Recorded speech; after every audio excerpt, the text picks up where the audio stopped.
Hey guys, just A Zolo back here with another video, and today I want to talk about the current state of Destiny regarding content and the rewards you get for doing that content. To me, Destiny is what sparked my interest in the whole MMORPG kind of feel of game. From Destiny I've played Elder Scrolls Online and World of Warcraft, but I still return to Destiny no matter what since it's the game I love. I play ESO mainly because Destiny isn't as rewarding as it once was. So for me, I enjoy the PvE content in Destiny. I play PvP every now and again, but not very often. I feel with the House of Wolves release, PvE players were sent a piece of coal. For endgame PvE content within the House of Wolves, we mainly had the Prison of Elders, which to me wasn't very rewarding. For level 32 you get an armor core which grants you to buy the current armor Varrics are selling. In the first weeks of House of Wolves this was all good since we all want to collect the new gear. Now 3 months plus down the line and we all have the gear we want. For level 34 you get a weapon core and an etheric light. Now, to me the weapon cores were completely pointless. With the new ascending mechanic, the new weapons weren't very useful in the field. Sure they're nice to try out and say you have them, but in the end most of us will go back to other weapons like Fatebringer and Vision of Confluence. Now 35 on the other hand rewards you with all of the above, an armor core, a weapon core and an etheric light, as well as a higher chance to receive an Elder Cipher. Me personally, I still have yet to do Skolas 3 months after the House of Wolves release.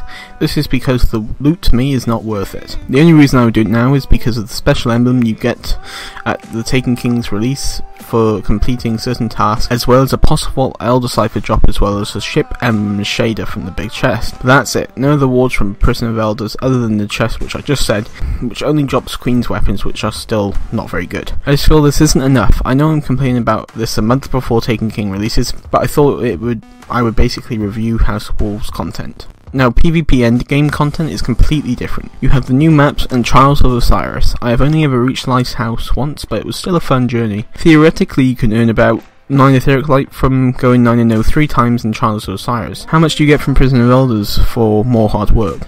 6, and that's if you complete all the possible PoE runs you can in a week. Now I know Trials is normally the same map for the weekend, but you fight different players who have different strategies, which means you have to change up your strategies in order to beat them. Let's be real here, with the current state of Destiny PvP, going 9-0 isn't as hard as it used to be when it first released. You have a good team and Thorns you can win, but I will talk about that in just a bit. I just feel you get more for doing PvP than PvE, which is good for the hardcore PvP fans, but not for the PvE fans. We were let down by no 6-player raid, which needs communication. I have run multiple 32 and 34 PoEs with people on the other trees without saying a single word and still completing it without hassle. I tried doing the same with the raid, we couldn't do it at all.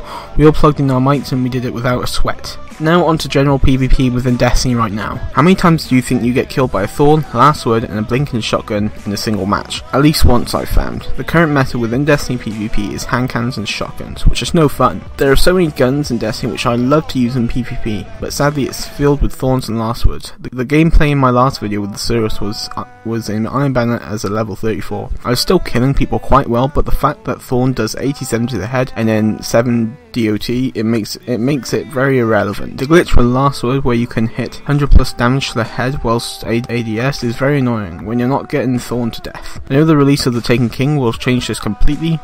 I personally feel the meta in PvP post patch 2.0 will be pulse rifles, but with the other gun class it's just not as good, but we can only hope. I'm sorry for the rant guys, but I thought I'd make my House of Wolves opinion 3 or so months after its release. For the first weeks it was great, but then it slowed down. The only reason I get on Destiny now is for the Nightfall and weekly heroic for strange coins. I personally like the storyline missions in the House of Wolves. They were a lot better than the Dark Blow missions. I just wish there was more missions and more storytelling. Enough of the rant now.